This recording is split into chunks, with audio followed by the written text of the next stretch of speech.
Forces in motion. You guys, for the most part, ended up getting all three of Newton's laws, even if we had to combine a couple answers to get them. But we'll go ahead and start there with one, Newton's first law. Newton's first law is an object in motion stays in motion, and an object at rest stays at rest, unless they're acted upon by an outside force. An object in motion stays in motion,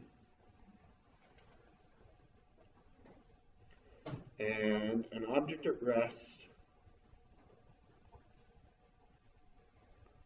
stays at rest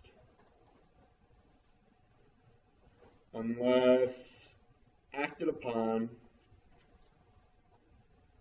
by an outside force.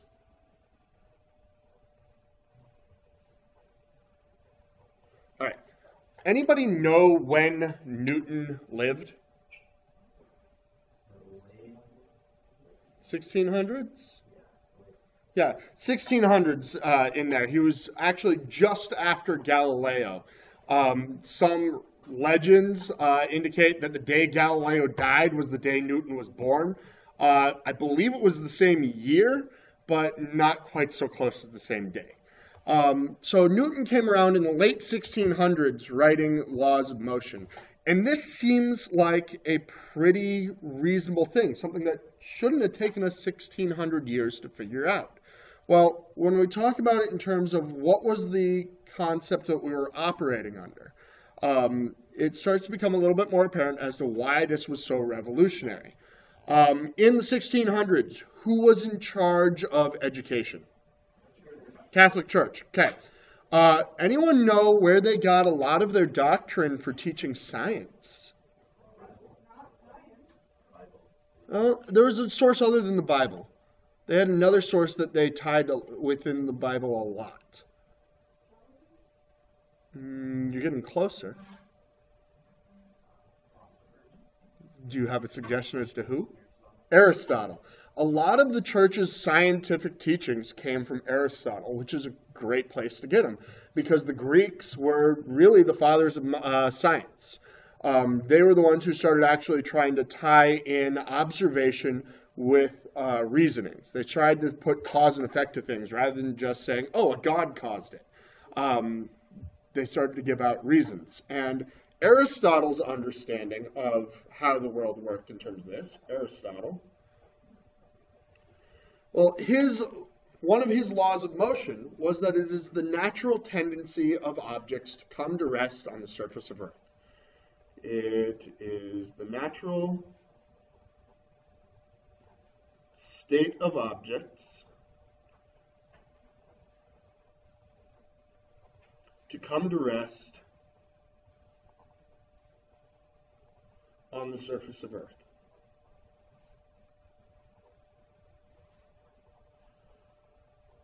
All right.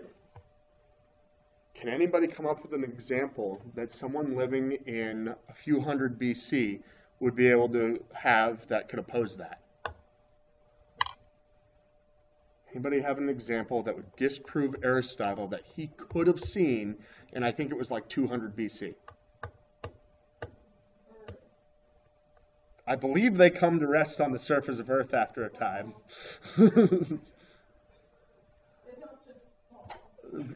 But they will if you throw a rock at them. Definitely. They come down quite quickly. Okay? Well, if we scroll forward even after Aristotle, all the way to the 1600s, there is not a single example that we could observe that argues with this, up until we start to figure out that the laws that govern Earth are the same ones that govern the planets and the moon. Up until we recognize that the moon and the stars and the sun obey the same laws of physics that objects on Earth do, we have no evidence that he is wrong about this. And it isn't until Newton comes around and Galileo and Kepler and these guys are here that we start to recognize, oh, the objects in the sky follow the same rules that things on Earth do. In that case, okay, now we can start to argue with Aristotle. But until that point, we had no proof to say he's wrong. And that meant that his scientific theory was pretty good. Okay? So, it's a natural state of objects to come to rest on the surface of Earth. Well, he's actually talking about two different forces. What would those forces be? What do you think? Gravity and friction. So he's actually describing two forces without realizing it. So for those of us now working under Newton's understanding of how the cosmos operates, we wind up with a slightly different understanding of how things work. In order to get something to change its motion, whether that means speed up, slow down, we need a force to act on it. And an object will stay at rest unless a force acts upon it. And we can see that kind of example in a very common demonstration that I've got a video for you here. Let me see here. And of course, the video that I've got, let me see if I can do, we'll do a quick demo without it. So it's the same idea as the tablecloth with the wine glasses and such. So you put something on it, and you're just going to pull out the tablecloth as quick as you can, and it doesn't move the object, right? Because an object at rest stays at rest unless acted upon by an outside force. Well, this object's staying at rest. And the only force that would be acting on it would be, if I pull it this way, friction would act in the direction of my page. But if I pull this quick enough, it doesn't give friction the time to actually accelerate the object. And so the object stays in place. Done on a much larger scale.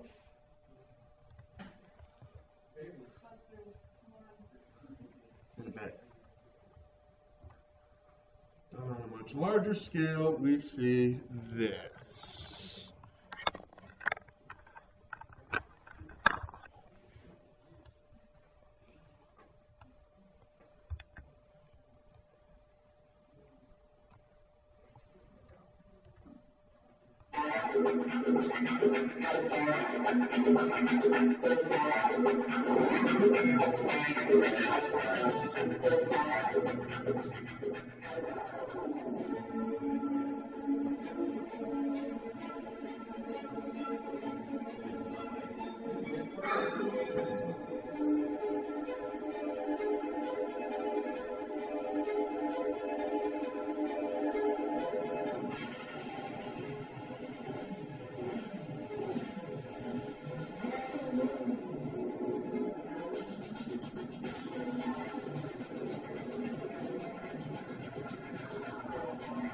Alright, so how many of you have seen this video before?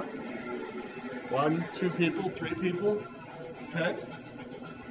So, a couple of things about it. First of all, they're demonstrating Newton's first law of motion. An object at rest stays at rest unless acted upon by an outside force. Second of all, they're trying to sell you a motorcycle, therefore they fake this. You can hear it rattle a little bit, but there's actually a plastic sheet underneath here that they pulled this through. And so the Mythbusters version, they tried it at their scale, and at their scale, everything falls on the ground. So of course, in Mythbusters fashion, they amped it up a little bit. Watch the back half of the table.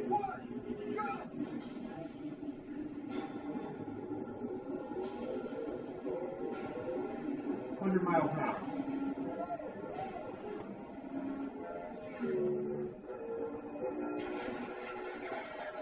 Take a look at the back half of the table from here, though.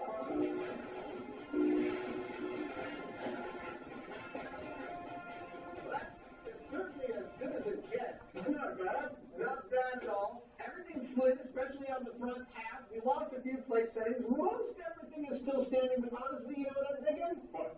They faked it. Yeah, they faked it. It's busted. Yeah, totally busted. Busted. With our Mythbusters, that can only mean one thing. That run wasn't half bad. In fact, it was pretty darn good, but it wasn't what we saw in the clip. So that's what we got to do next. We're going to have to fake it. All right. So even with them going 100-mile-an-hour rate, they were actually able to get several place settings to stay on the table. the part near the front of the table ended up falling off simply because the friction there had enough time to begin accelerating the objects. So that we saw the back half of the table stay on the table, the back half of the table settings stay on the table because there was not enough force there, or they were not in the presence of an outside force to cause them to accelerate. Now, Newton's first law is often called inertia. And inertia simply means an object's tendency to resist a change in motion. An object's tendency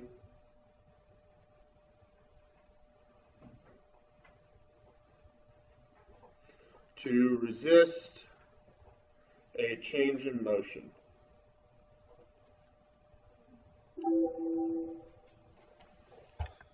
Okay? Now, the property most closely tied to inertia is mass. Mass is a measurement of inertia. In chemistry, you guys learned that mass is simply a way of effectively counting how many atoms are in something, right? Well, you'd use, let's see here, Avogadro's number and the molar mass of different elements, and you could calculate how many atoms were in 10 grams of something. Sound familiar? Okay? In physics, we really don't care. In physics, mass is how much something tries to prevent a change in motion. Measured as mass. Okay? One of the common misconceptions in common language is the word momentum and mass, momentum and inertia. Momentum and inertia are very different terms. Momentum has to do with how fast you're moving and how big you are. Inertia is simply how big something is. Okay. Let's see here. Forces. We've got Newton's first law. We've got inertia. Okay, on to Newton's second law. Now, Newton's second law is, as a couple of you guys wrote up there, the one that's an equation, F equals ma. However, a conceptual understanding of how Newton's second law works actually shows that this is a poor understanding of how to interpret Newton's second law. And the reason being is that most students, when we see F equals ma, that means to us that whatever mass times its acceleration creates a force, or that's the amount of force acting on it. Stating that these are the independent variables put into a situation. So what we've done is we've kind of actually rearranged Newton's second law, and I want you to stay with me on this one. It can be a little bit tricky. But we've rewritten Newton's second law as A equals F over m. Huge change, right? Now in math, you'd look at that and you'd say, well, it's the same equation, who cares?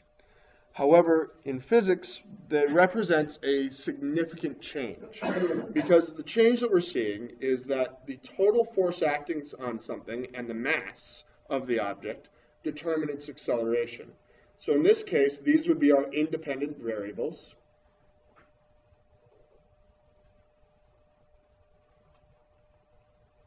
Whereas acceleration would be our dependent.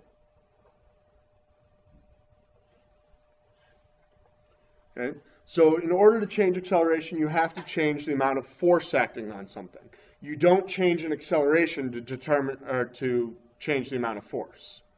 Did you catch that? So you change the amount of force on something to determine its acceleration. You don't change the acceleration to determine the amount of force being applied. Okay? All right. And the force in this equation, F is force, is specifically what we call a net force. Is the net force in a specific dimension.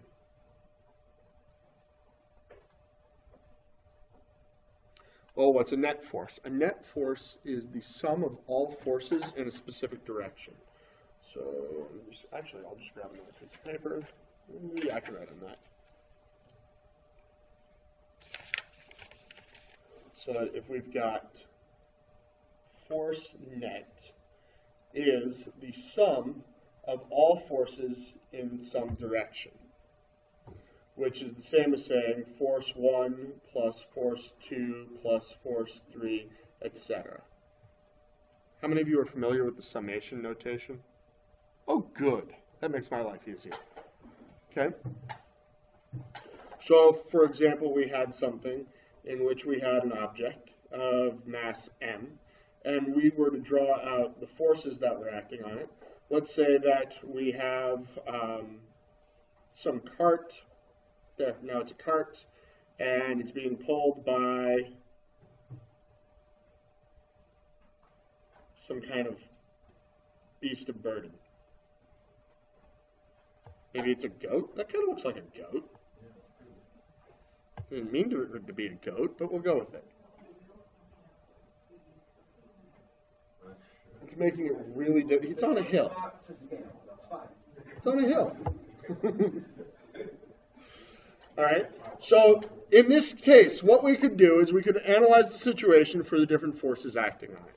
And specifically looking at the horizontal dimension, horizontal, I see two forces. I see force of the goat, and I see force of whatever resistance the cart has. So it probably has resistance on the axles due to friction. Maybe it has some other resistance if it's being pulled up the hill a little bit. So I'm just going to write force resistance. Okay, and that would be my force net. So if I were able to find the total force acting on the cart, that would be my force net. And depending on what the mass of the cart is, I could find the acceleration of the cart. Okay? Now, when we started introducing one-dimensional problems, the mnemonic device that I gave you guys to work through problems was what? Dices. And the first letter, of course, being D for draw. This is really where that starts being important. And drawing is not an arbitrary thing when we talk about forces, because typically what we're drawing are called free body diagrams. Free body diagrams. A free body diagram is a representation of all the forces acting on an object at a specific point in time. A representation of all forces acting on an object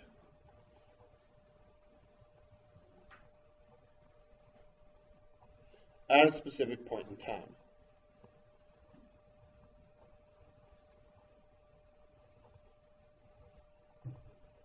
All right. So using your understanding of the world you live in, should there be any other forces acting on this cart right now?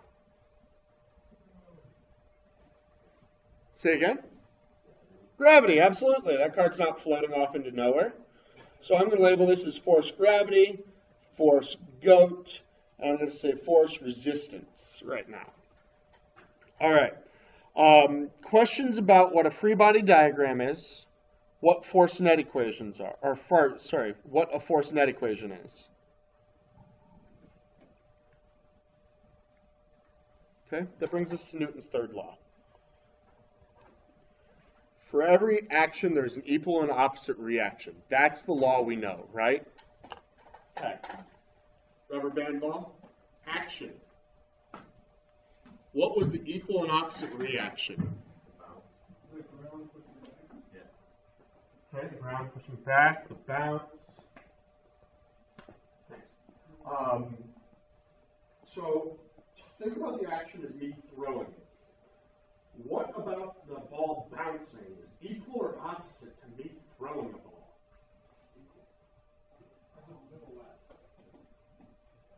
What was? Well, I thought it was equal. Okay, it's got to be equal. It's lost third law, right? Okay. So if I throw the ball this way, how is the ground pushing back on it equal to me, how is it opposite to me throwing it that way? Because you throw it, because it drops. Say it again? Right, because we've been talking about vectors, and we know that opposite vectors should be negative of each other, right? Well, force is another vector unit. So if I throw the ball that way, then something has to happen this way. The bounce is not equal or opposite in any way. The ball moving that way is not equal or opposite in any way. Take all these other forces that you're used to out of the equation. Because right now you're living in Aristotle's world. So we need to go to a spot that he wouldn't be able to think about. He wouldn't be able to think about space. I take the ball in space, I throw it that way. What happens? It keeps going. Okay. What else happens when I throw the ball that way? I move backwards. Okay. So when we talk about Newton's third law, as for every action there's an equal and opposite reaction, let's get rid of the word action because it's deceptive. And a few of you had this in your daily question, which was really good. For every force, there's an equal and opposite reaction force. So when I apply a force to the ball also applies a force to me. So as I push this ball forward, or as I throw it, the equal and opposite reaction is the ball pushing me backwards. Now, in this environment, I don't notice that because friction's acting on me with the ground, and therefore I don't move relative to the ground. But there is a force that acts on me. Do I have any football players in here? I'm not terribly surprised that there's not a lot. Not really, I never say anything bad about football players, but not really surprised. So when you take a hit in any sport, you have to be aware of how you're going to hit whatever it is. Because whatever force you apply to that object, you're going to have applied back to you. For example, let's say a martial art. If you hit someone, or you hit something, like a board or a brick, the goal is to break it, right? Or break the person. Well, when you strike with a certain amount of force, you have to be ready for that same amount of force to strike you back. So if you don't hit in exactly the right way, you break your hand, you crack your foot. These are injuries that can occur if certain techniques aren't done correctly, because you're striking with an amount of force, and that same amount of force is being applied back to you. So, for every force, there is an equal and opposite reaction force. So should I apologize to Inno right now before he watches the video and hears me bashing on football players? Nah? Okay, well that's all recorded. Let's take a look at our goat and our wagon. So force of the goat. What is the goat applying a force to? Easy question. Real easy. The wagon. Okay, so the goat's applying a force to the wagon. Therefore, by Newton's third law, what must be true?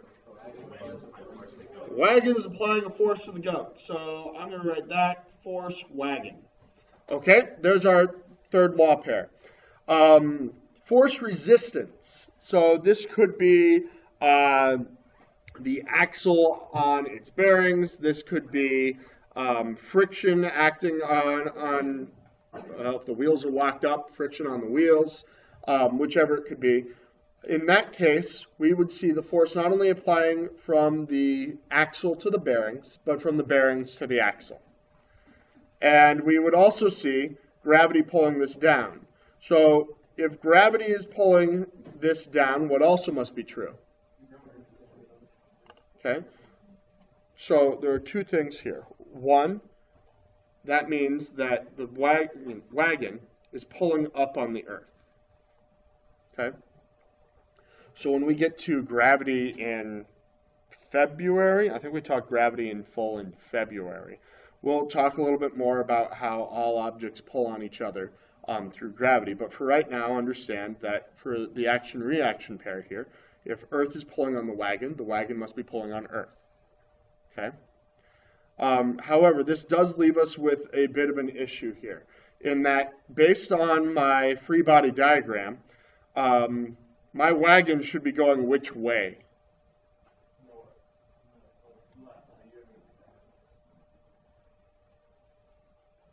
Okay, so we said that there's some force resistance of the axle on itself there. Now, I want to point out the gray arrows are not acting on the wagon. They're acting on other things in the environment, on the goat, on Earth, on some internal part of the wagon, but they're not acting on the wagon itself. So which way should my wagon be going? To the right, maybe a little bit, since this arrow is longer. All right, that makes sense. Any other specific direction? Down. Right now, my wagon should be plummeting through Earth's surface because, as according to my free body diagram, nothing's stopping it from going down. Well, Earth's surface is in the way, right? So what we actually have is one more force acting on the wagon, and that's called a normal force. Force normal. A normal force is the force that exists between the surfaces of two objects, and it always acts perpendicular to the surface of contact. So a normal force. So what we always refer to that as like the Earth's surface? Not necessarily, because right now anything sitting on a desk has a normal force acting up from the desk. It's whatever surface it's resting on, effectively. The force that exists between two surfaces in contact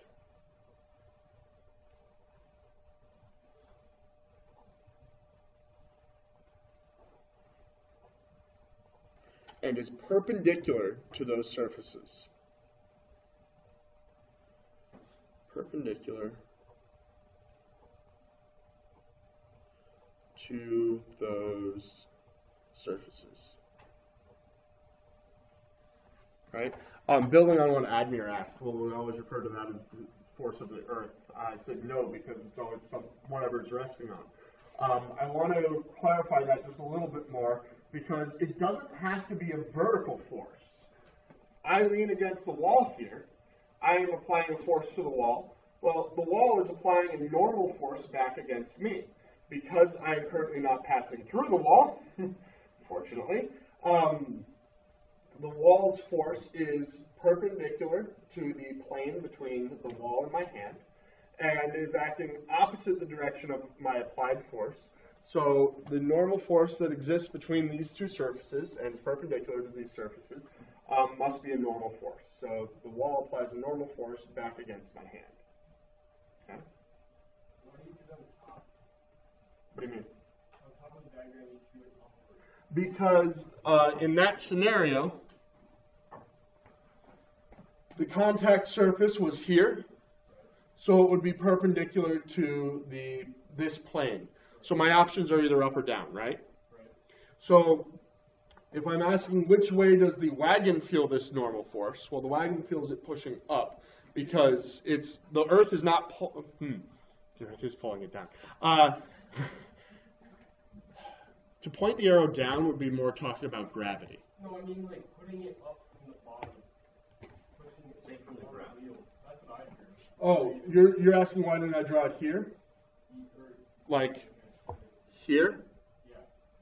Yeah. Convention is typically that you put the vectors on the outer edge of the object. So typically you put them on the outer edge leading in the direction they're pointing, rather than like drawing one here. Convention is more pulling forces than pushing forces. Does that make sense? Okay. Is there a difference? No. Convention is that you put them on the side that they're pulling in. Is there a reason for that convention? Just so we have a standard. Done? All right. Newton's 3 laws. We got through all 3 of them. Do we have any questions on any of them? Okay. So now that we're into forces, we get to take another look at all of the stuff we talked about on vector addition. Because forces are vectors. Before we delve much further in, I should probably also clarify one thing, and that's units. The unit of force for force is a Newton. Based on Newton's second law, and I'll write it his way, F equals ma, a Newton must be equal to a kilogram times a meter per second squared. So a Newton is a derived unit made up of the product of kilograms and meters per second squared. Okay? Other things that measure force. We could talk about pounds. We could talk about G's. Well, I don't want to use G's because that can also be acceleration. Really, newtons and pounds are the two big ones. You've probably heard since second grade that weight and mass are different. Well, that's because weight is a force. Weight is specifically the force due to gravity. Mass is the amount of matter you're made up of. Okay? So don't confuse the terms weight and mass because they're different in that one is a force and the other is not. All right. What do I got for time? I got 10 minutes? Perfect. Just enough to throw us back into vector addition. All right. So I used to work at a summer camp, and one of the things that I had people do, this is the staff, which were roughly your guys' age, was as a team building activity, they had to build a raft and then swim it across the lake. I kid you not, they built a raft out of logs and rope and swam it across the lake. They had to have one person resting on the raft the whole time. So probably all in all, they usually pick the smallest person, so this is probably about 150 kilograms. And it always kind of astounded me that they didn't all just pull straight across. There was always somebody, or maybe two people, who were kind of swimming at an angle. It blew my mind that they did this. So we're going to have a couple of swimmers out here. And we're going to say that they are swimming with unequal forces. This swimmer is going to swim with, let's say, 100 newtons of force. And this one can swim with 125 newtons of force.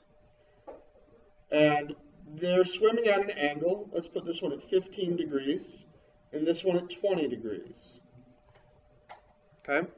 And we'll say that the drag force, so the force of the water pulling back on the raft, is going to be 75 newtons.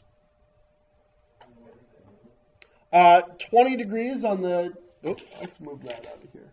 So those are the only two people pulling. In our scenario, yes. So 20 degrees here, 15 degrees here, and this person is sitting on the raft being dead weight. Okay? So the kind of problem we would be working here then is to determine what is the net force acting on this individual, and which way would the raft then accelerate. Which way will the raft accelerate? Okay, and with how much acceleration? So to do this, we're going to break these down into components, just like we did when we were talking about velocities, when we were talking about displacements. They're vectors, so we can do all the same stuff with them. So I'm just going to redraw this one here. 100 at 20 degrees and 15 degrees for 125. So I'm going to go ahead and break these into components. So now I can know how much is acting in my horizontal versus how much is acting directly across the river. So 100 sine of 20 and 100 cosine of 20. Double check to make sure I'm in degrees. We're good. Oop, that was not 100. Sine 20. So I've got 34.2 and 93 point, let's say 94. Okay? And on my other triangle, I'm going to have 125 sine of 15 is going to be 32.4, and 120.7. All right, so just like working with those velocity triangles, we've broken things into components. Now we're going to write net force equations in each dimension. So I'm going to write force net in the horizontal, and force net, now I know vertical doesn't make a lot of sense in terms of what's physically happening, but I'm going to write vertical because that makes sense in terms of how my paper is aligned. Okay? So in the horizontal, what forces would I have acting on this raft? Okay. So we need to pick one to be negative. So 34.2 minus 32.4 equals, we'll find a number. And in the vertical, what should I have?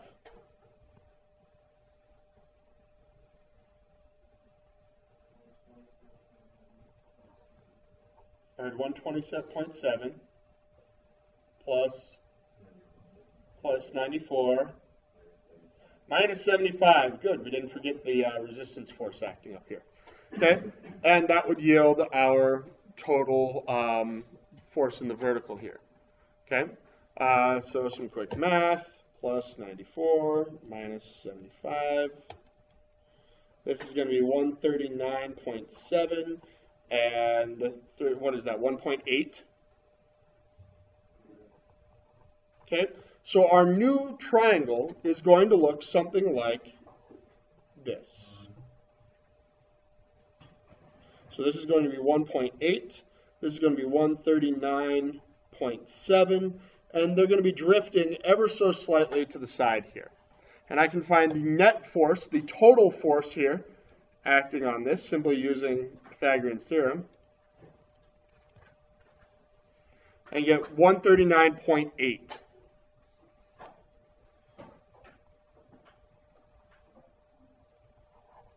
And I can find the angle using a tangent function. Opposite over adjacent.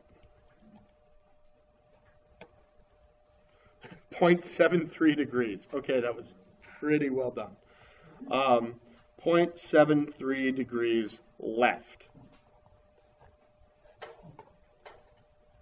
Okay, so when we're looking at finding the forces acting on an object, what we're doing is we're breaking things down into components again.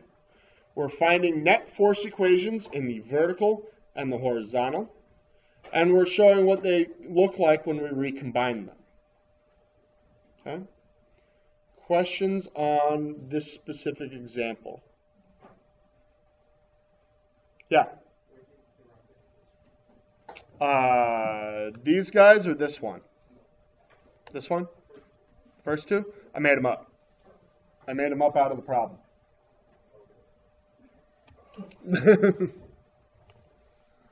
Okay.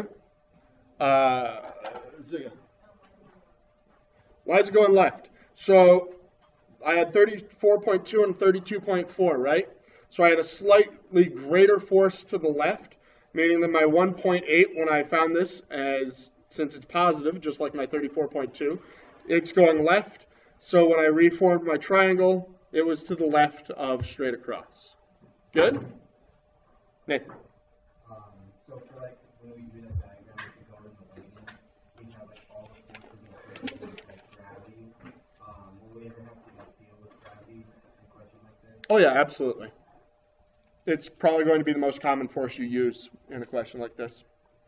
Yeah. Oh, so when discussing the magnitude acceleration, this is a So which way, for the magnitude of the acceleration, we've got one last step. F equals ma. 139.8 equals our mass, 150 kilograms, times our acceleration.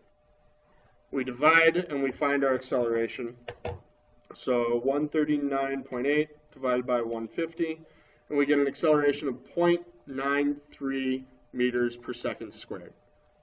Good? At the same angle, at 0.73 degrees left. Wouldn't you have to account for the rest and that stuff? I included that, all of this as 150. Yep, that's all 150 together. So yes, but we did. Okay? Other questions? Tomorrow we will talk about specific forces of gravity and friction and how those mathematically interplay with the rest of this.